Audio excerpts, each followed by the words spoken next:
Hamatakoepi, Shante Washtea Nape Chiyu Shapi.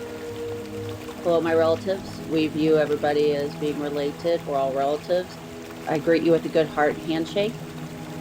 My name is Shelley Buck. I am the president of Friends of the Falls, but I'm also finishing out my term as vice president of the Prairie Island Indian Community Tribal Council. Friends of the Falls started out to stop any commercial development of hydro when the Army Corps said they were going to decommission the site. And that was their main goal, just to keep Crown Hydro out. And then they started doing these community engagements, and people were realizing that there's this whole history of this site that none of them ever knew, and that they really felt like it needed to be geared towards the Native perspective and really have a Native focus and bring back that history that was lost. And then the idea was thrown around about turning the land back to tribes. It's amazing because a lot of the people involved were Washichu, they were white people. So the fact that they're willing to put their money into this and completely change the focus and be willing to give up the reins and say, hey, it's your guys' site, here you go. My team at Friends of the Falls have been working on this with the Corps, I think, for 2 years.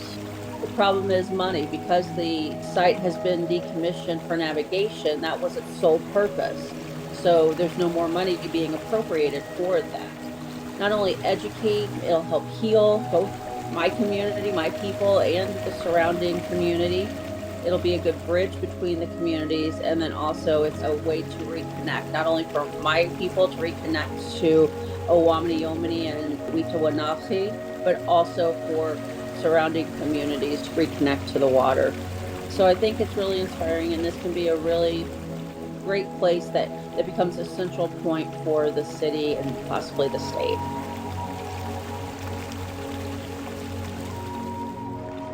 It's called Umtehi. It's a water god or water being that watches over the water. There's different variations of Umtehi that take over. Some people believe there are multiple Umtehi. It's not just one being, it's several beings that watch over the water. There's stories of Umtehi being up at Wakantipi or Wankapi when they built the tunnels underneath the falls for the milling and it collapsed. That was Umtehi. But WANAGI and WITA were really special places. It was a sacred area for my people to go and pray, to go and gather.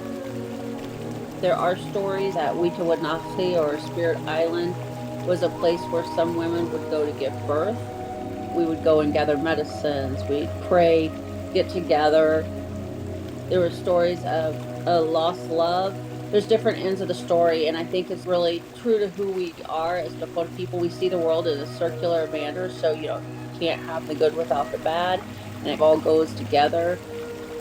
Federal policies throughout history have tried to assimilate us, they've tried to exterminate us, they've tried to terminate us. Through the boarding schools, we lost a lot of our stories, we've lost a lot of our language, we've lost a lot of our culture.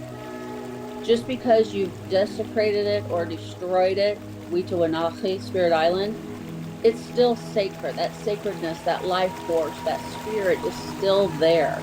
It doesn't just go away. But going down there and just speaking a simple Dakota word helps rejuvenate that spirit. That's what she wants to hear. That's what Umtehi wants to hear. It's what WITA wants to hear. Take care of Unshimaka, Grandmother Earth, take care of her. When I'm out and about, no matter where I'm at, if I see trash on the ground, I pick it up, whether it's mine or not, and I throw it away. Support Native artists, support Native businesses. Don't be afraid to support. If you are with people who are saying things that you know aren't true, correct them. Correct them to where they can learn the truth from. When you go through school, the version of history that you're taught is a watered down, sugar-coated, some call it whitewashed version. That is where all this disconnect between the communities happen.